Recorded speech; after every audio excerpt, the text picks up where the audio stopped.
గత ప్రభుత్వం పైన విరుచుకుపడడం తప్ప కేసీఆర్ గారి పైన, కేసీఆర్ గారి కుటుంబం పైన ఎవరైనా గర్జించే ప్రయత్నం చేస్తే వారి గొంతు నొక్కే ప్రయత్నమే చేస్తూ ఉన్నారు తప్ప ఇప్పటి వరకు ఎస్ఎల్బీసీలో జరిగిన దుర్ఘటన విషయంలో స్పష్టత రావడం లేదు.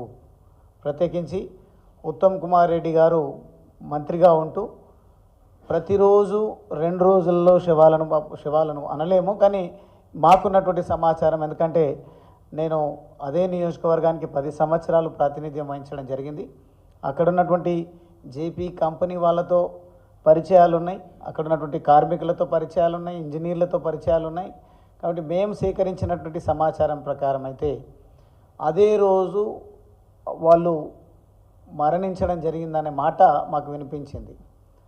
చెల్లించి అప్పటికి కూడా మా మాజీ మంత్రివర్యులు, మా పార్టీ సీనియర్ నాయకులు హరీష్ రావు గారు దుర్ఘటన జరిగిన వెంటనే మనం అక్కడికి వెళ్తే మేము ఏదో చర్యలు చేపడతా ఉన్నాం, ఎన్డీఆర్ఎఫ్, ఆర్మీ, రెస్క్యూ టీంలను అన్నింటినీ కూడా మేము మొబిలైజ్ చేసినాం, వాళ్ళందరూ కూడా పనిలో ఉన్నారు, వీరు వచ్చి అంతరాయం కలిగిస్తున్నారనే అభాండాలు వేసేటువంటి ప్రయత్నం ఈ పనికిరాని ప్రభుత్వం చేస్తుంది. కాబట్టి మనం వాళ్ళకు అవకాశం ఇవ్వద్దు. మనం ఒకటే దేవుడి పైన భారం పెట్టి వీళ్ళు ఏ రకమైన చర్యలు చేపడతారో చూద్దాం.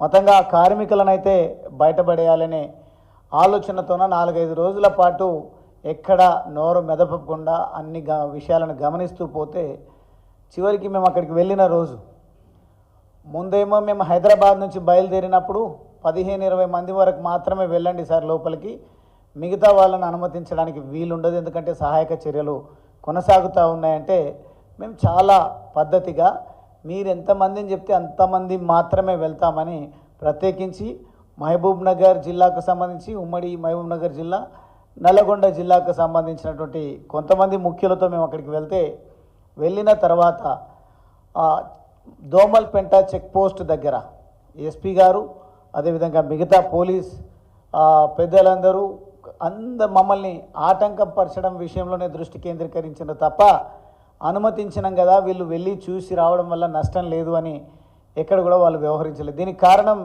నేను పోలీసు వాళ్ళని తప్పుపట్టడం లేదు, ప్రభుత్వ ఆదేశాలు చాలా స్పష్టంగా ఉంటా ఉన్నాయి.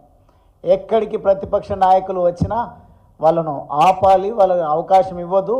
ఎందుకంటే ఉద్యమం నుంచి పోరాటాలు చేస్తూ ఉన్నారు, విషయాల పట్ల అవగాహన ఉంది, ప్రభుత్వాన్ని 10 సంవత్సరాలు అద్భుతంగా నడిపించిండ్రు. కాబట్టి లోపాలను, మేము చేస్తున్నటువంటి దుర్మార్గాలను ఎత్తి చూపే ప్రయత్నం చేస్తారు. తద్వారా ఇప్పటికే ప్రభుత్వం యొక్క ఇమేజ్ సర్వనాశనం అయింది వారి అరాచకాల వల్ల, చేతగాని అసమర్థత వల్ల. ఇంకా దీన్నే గనక వెలుగెత్తి చాటినట్టయితే ప్రజలు మా పైన తిరగబడతారు అనే భయంతోన మమ్మల్ని ఘటనా స్థలానికి వెళ్లకుండా ఆటంకపరచడం జరిగింది. కొంత లోపలికి వెళ్ళిన తర్వాత మళ్ళీ అక్కడికి వెళ్ళినాక ఆంక్షలు విధిస్తే హరీష్ రావు గారు, పెద్దలు శ్రీనివాస్ గౌడ్ గారు, నేను, మాతో పాటు వచ్చినటువంటి నవీన్ కుమార్ రెడ్డి గారు, మేమందరం కూడా ఇక్కడ బైఠాయించి కొట్లాడి కొంతమంది మాత్రం లోపలికి వెళ్ళగలిగినాం. అక్కడికి లోపలికి వెళ్తే అక్కడ ఏం చర్యలు లేవు, కేవలం చూస్తూ ఉన్నారు తప్పిస్తే పెద్దగా సహాయక చర్యలు చేపట్టినట్టుగా కనిపించలేదు. కన్వేయర్ బెల్ట్ విషయంలో వాళ్ళు తీసుకున్నటువంటి నిర్ణయాలు కానీ, రిపేర్ చేసేటువంటి పద్ధతులను కానీ ఇవి కూడా మేమైతే గమనించలేదు.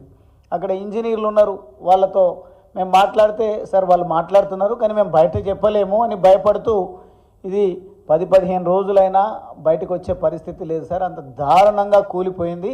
దీనికి కారణం ఏ ప్రాజెక్ట్ అయినా కొంత కాలం పాటు ఆగింది అంటే మళ్ళీ నిపుణుల సలహాలు, సూచనలు, కావాల్సినటువంటి అనుమతులతోనే మేము మొదలు పెట్టాలి. కానీ ఈ ప్రభుత్వం ఏదో మేము చేసినామని చూయించుకోవడం కోసం ఆదరబాదరగా మాతో పనులు మొదలు పెట్టించింది.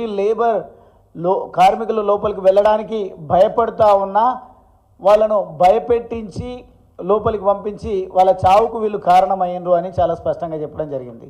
అక్కడ ఉన్నటువంటి దోమలపెంటకు సంబంధించినటువంటి ప్రజలు ఆ సంఘటన విషయంలో ఎక్కడ విషయాలను బయటకు పంపిస్తారు అని వాళ్ళ ఫోన్లు లాక్కునే ప్రయత్నం, వాళ్ళను భయపెట్టే ప్రయత్నం, ఇక్కడ అక్రమంగా ఇండ్లు కట్టుకొని ఉంటున్నటువంటి వాళ్ళ సంగతి చూస్తామని స్వయంగా అక్కడ ఉన్నటువంటి ఎమ్మెల్యే హెచ్చరికలు చేసినట్ట.